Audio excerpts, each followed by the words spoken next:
Hello and welcome back to another breaking news update. My name is Jimmy Boyd and you were watching Boyd News. I want to thank you so much for tuning in today. I've got some breaking news coming out from Europe to share with you. So we're going to be talking about the US and Germany in this video and also the German arms manufacturer called Rheinmetall. I don't know if that's how you pronounce it, Rheinmetall.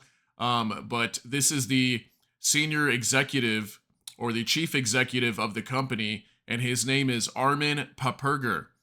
Okay, so we've got information coming out as of yesterday that U.S. intelligence discovered that earlier this year, the Russian government planned to assassinate the chief executive of this German arms manufacturer, Rheinmetall, that produces artillery shells and vehicles for Ukraine. So, Rheinmetall is a very major company that's producing lots of weaponry for Ukraine. Again, military vehicles, lots of these very vital 155 millimeter artillery shells for Ukraine. And we've got this information here that apparently Russia had planned to assassinate this gentleman here, and not only him, but many other defense industry executives across Europe. Okay, and apparently this was a plot that was part of a series of Russian plans, is according to the information that we're seeing. Okay, so this is very big news, and this is actually more continuation to a video that I put out roughly about around 10 or 11 days ago. Towards the beginning of this month of July, I put out a video and a news update to let you all know that many U.S. bases in Europe were on high alert, and they were on high alert to some sort of terrorist attack or terrorist threat, is what they were saying. Okay, then we started to hear more information coming out now. Now we're hearing about this, about a Russian murder plot that has been foiled apparently by the U.S. and Germany. They prevented this from happening, according to the U.S. and Germany. So this is obviously looks like something that's starting to build up here.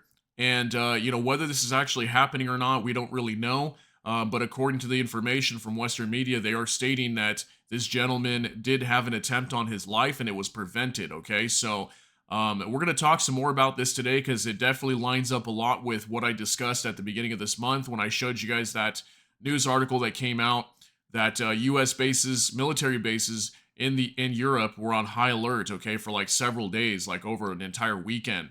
Okay, and this is obviously to some sort of terrorist act or threat that posed to U.S. bases. Okay, and obviously it looks like this is more widespread, and now we're starting to hear the West talk more about this, that Russia could be potentially planning some sort of sabotage events to disrupt Europe or maybe create chaos.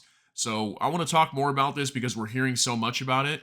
So let me show you this article real quick that came out. Okay, it was exclusively on CNN. It says U.S. and Germany foiled Russian plot to assassinate CEO of arms manufacturer sending weapons to Ukraine. Okay, and this came out just yesterday.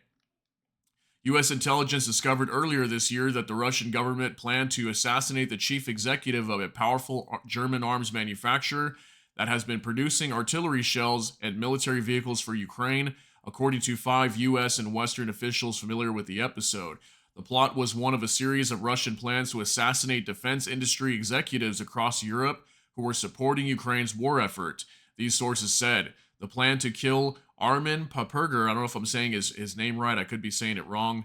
My apologies if I am. A white-haired Goliath who has led the German manufacturing charge in support of Kiev was the most mature. When the Americans learned of the effort, they informed Germany, whose security services were then able to protect Paperger and foil the plot. A high-level German government official confirmed that Berlin was warned about the plot by the U.S. For more than 6 months, Russia has been carrying out a sabotage campaign across Europe, largely by proxy. It has recruited local amateurs for everything from arson attacks on warehouses linked to arms for Ukraine to petty acts of vandalism, all designed to stymie the flow of weapons from the West to Ukraine and blunt public support for Kiev.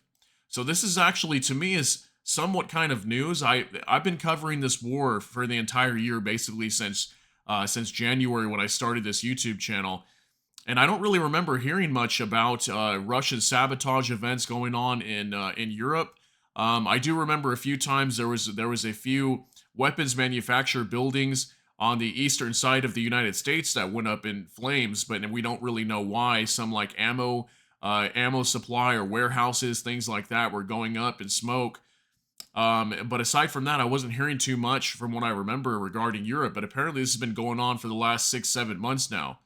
But the intelligence suggesting that Russia was willing to assassinate private citizens underlined to Western officials just how far Moscow was willing to go in a parallel shadow war it is waging across the West.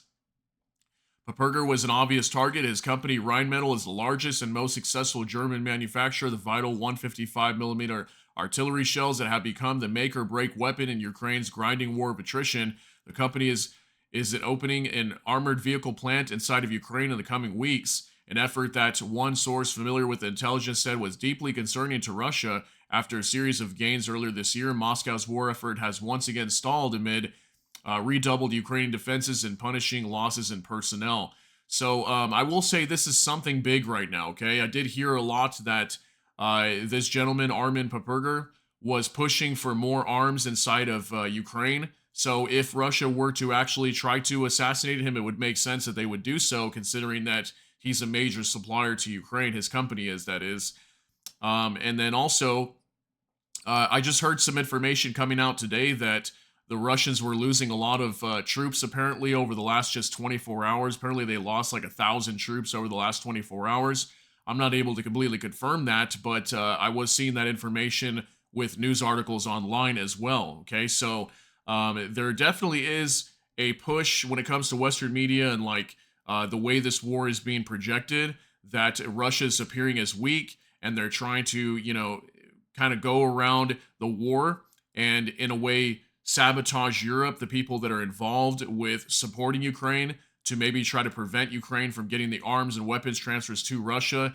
That whole scenario is definitely being painted right now, whether it is actually going on or not.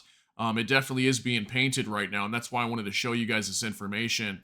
So finally, it just reads here as well: the series of plots not previously reported helps explain the increasingly strident warnings from NATO officials about the seriousness of a sabotage campaign, one that some senior officials believe risks crossing the threshold into armed conflict in Eastern Europe. We're seeing sabotage, we're seeing assassination plots, we're seeing arson. Look at that. So sabotage, assassination plots, and arson. We're seeing that we're seeing things that have a cost in human lives, a senior NATO official told reporters on Tuesday. I believe very much that we're seeing a campaign of covert sabotage activities from Russia that have strategic consequences. So think about this for a moment. I just did a video like just the other day as well, talking about NATO coming out and saying that they could technically, any country, any NATO member could invoke Article 5 if some sort of sabotage event were to take place. Let's say a major weapons facility goes up in flames or something and a lot of people are killed, or something crazy happens like that, right? They could technically invoke Article 5 and say, hey, Russia attacked us. We had this attack from Russia, this sabotage event, whatever. X amount of people were unfortunately killed in this attack. And, they could at some point invoke Article 5 if they feel like they were attacked. And Article 5 states that an attack on one is an attack on all, and that would push NATO into the conflict. So I don't know if NATO's just itching for war here and they're trying to look for a way to start a war and get involved. Who knows? Or is Russia on the back end trying to drag NATO into this? We don't really know, but it definitely looks like it could go either way here. National Security Council declined to comment on the existence of the Russian plot and the U.S. warning to Germany, but NSC spokesperson Adrian Watson said in a statement, Russia's intensifying campaign of subversion is something that we are taking extremely seriously and have been intently focused on over the past few months. The United States has been discussing the issue with our NATO allies, and we are actively working together to expose and disrupt these activities. So look at that, expose and disrupt. So we're going to be seeing a lot more news articles coming out, more information stating that Russia's trying to sabotage, things like that. So it looks like this is the route that things are going next. And again, more escalation and getting us closer to a major war between NATO and Russia. And it also says here, we have also been clear that Russia's actions will not deter allies from continuing to support Ukraine. Okay, so clearly here, there's some sort of disruption going on, whether it's manufactured to look that way or that Russia is actually doing this, we don't really know. But based on this information, what we see here is that Russia apparently put together some sort of murder plot for the Rheinmetall chief executive, Armin Paperger, and try to take him out. Okay, and this could obviously be a major sign as well that, let's say this gentleman did unfortunately get taken out, that Russia's willing to do anything to put a stop to this war. Okay, and Russia does come out very frequently and state, that they're willing to use nuclear weapons. They're willing to go to any extreme lengths to prevent Ukraine from either joining NATO or winning the war or whatever it might be. And we do see that. That is very clear from Russia. They do come out and state that. Vladimir Putin says that. Dmitry Medvedev comes out and states that. The Kremlin spokesman, Dmitry Peskov, he even comes out and speaks like that at times too. So we know that Russia's very serious about winning this war in Ukraine. And then we obviously know as well, NATO is just as serious about winning this also. So I always tell people that at some point, when this war comes to an end, it's not going to be a peaceful end, at least in my opinion. I don't think it will be.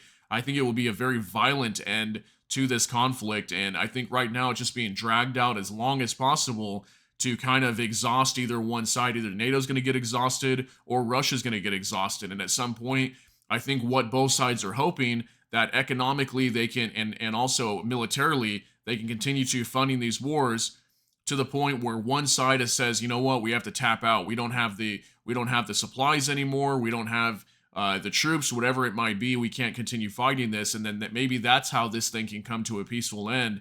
But if it doesn't go that way, then we're most likely going to see major escalation in the end and a very violent ending to this. So I just wanted to share this information here with you today. So I hope you got something out of this. I'm going to go ahead and get you guys out of here and let you go. So thank you so much for tuning in. If you got something out of this, please smash that like button. Also, if you enjoy my content, please consider subscribing down below. Hit the notification bell. That way YouTube can notify you. And with that, hope y'all have a great day. Everybody take care and God bless. And we'll see you in the next one.